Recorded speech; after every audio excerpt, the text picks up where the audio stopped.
Have you ever wondered what was going through Judas Iscariot's mind? For centuries, his name has been synonymous with betrayal. He was one of Jesus' 12 apostles, a trusted member of the inner circle. He walked with Jesus, listened to his teachings, and witnessed his miracles. Yet in the end, he led the authorities to him in the Garden of Gethsemane, sealing Jesus' fate with a kiss. The story is one of the most dramatic and puzzling in the Bible.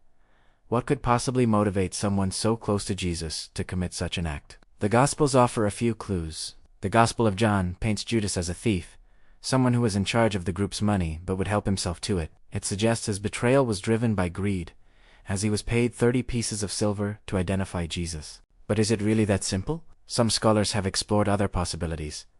Could Judas have been a disillusioned follower? Perhaps he expected Jesus to be a political messiah who would overthrow the Roman occupation, when Jesus instead spoke of a spiritual kingdom and sacrifice. Maybe Judas felt let down and decided to force Jesus' hand, hoping to spark a revolution. This theory paints him not just as a greedy traitor, but as a misguided zealot. Another interpretation, found in the non-canonical Gospel of Judas, presents an even more radical idea. It suggests that Judas was actually acting on Jesus' instructions. In this version, Jesus tells Judas that he will be the one to help him shed his physical body, and that while he will be cursed by others, he will ultimately be exalted. This is a highly controversial view, but it highlights the deep mystery surrounding Judas's motives. Whatever his true reasons, greed, political disillusionment, or even a twisted sense of loyalty, the story of Judas is a powerful and tragic one. It raises timeless questions about trust, loyalty, human weakness, and the complex nature of good and evil. The image of the Last Supper,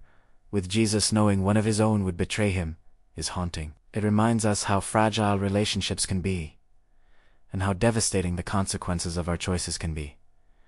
What do you think drove Judas to do it? Was he a simple villain, a tragic figure, or something else entirely? Let me know your thoughts in the comments below. Thanks for watching, and if you found this interesting, don't forget to like and subscribe for more deep dives into historical mysteries.